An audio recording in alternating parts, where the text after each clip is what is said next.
रेलिया रो काटी काटी के बाबू हम बनारस जाइबे ना। रेलिया रो काटी काटी के बाबू हम बनारस जाइबे ना। हम बनारस जाइबे ना। हम बनारस जाइबे ना। रेलिया रो काटी काटी के बाबू हम बनारस जाइबे ना। रेलिया रो काटी काटी के बाबू हम बनारस जाइबे ना। जब तू जइबा बनारस हे पिया, जब तू जइबा बनारस ना। जब तू जइबा बनारस हे पिया, जब तू जइबा बनारस ना। हमरे भैया के हो बोलवाइदा, हम नैहरवा जाइबे ना। हमरे भैया के हो बोलवाइदा, हम नैहरवा जाइबे ना। रेलिया रो काटी काटी के बाबू हम बनारस जाइबे ना। रेलिया रो काटी काटी के बाबू हम बनारस जाइबे ना। जब तो हे धन जाबू नैहरवा, जब तू जइबू नैहरवा ना। जब तू ये धन जाबू नैहरवा, जब तू जइबू नैहरवा ना।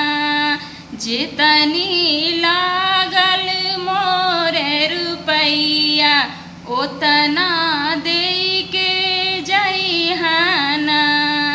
जितनी लागल मोरे रुपैया, ओतनी दे के जइहाना। रेलिया रो काटी काटी के बाबू हम बनारस जाइबे ना। रेलिया रो काटी काटी के बाबू हम नैहरवा जाइबे ना। हमरे भैया के हो बोलवाइदा, हम नैहरवा जाइबे ना। हम नैहरवा जाइबे ना। हम नैहरवा जाइबे ना। हमरे भैया के हो बोलवाइदा, हम नैहरवा जाइबे ना।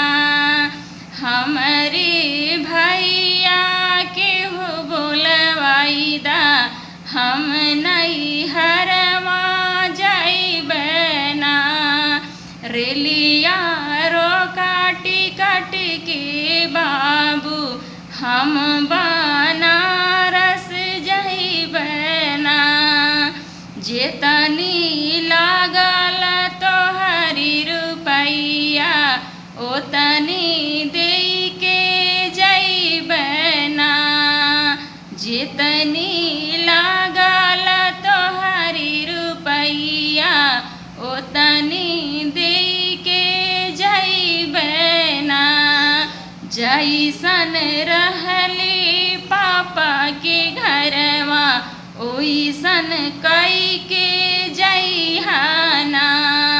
जैसन रहली पापा के घरवा, ओइसन कई के जइहाना।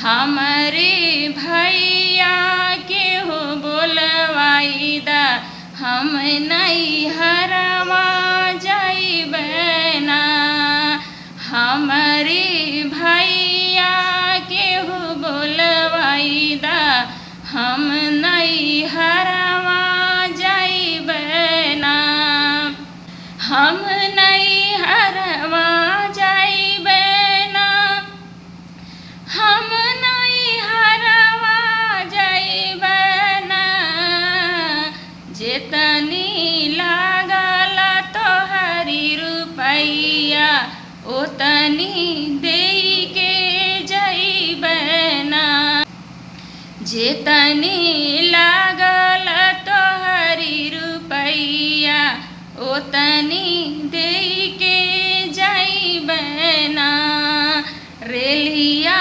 रोका टिकट के बाबू हम बनारस जइबना। प्लीज़ आप लोगों से रिक्वेस्ट है कि आप लोग अगर चैनल पे आए हुए हैं तो मेरे चैनल को सब्सक्राइब नहीं किए हैं तो कर लीजिएगा, लाइक भी कर दीजिएगा जो कि ऐसे है, और अपने दोस्तों को शेयर करिएगा, फेसबुक पर भी शेयर कर दीजिएगा। प्लीज़ आप लोगों से रिक्वेस्ट है, नया नया चैनल है, आप लोगों के ही हाथ में आगे बढ़ाना प्लीज़।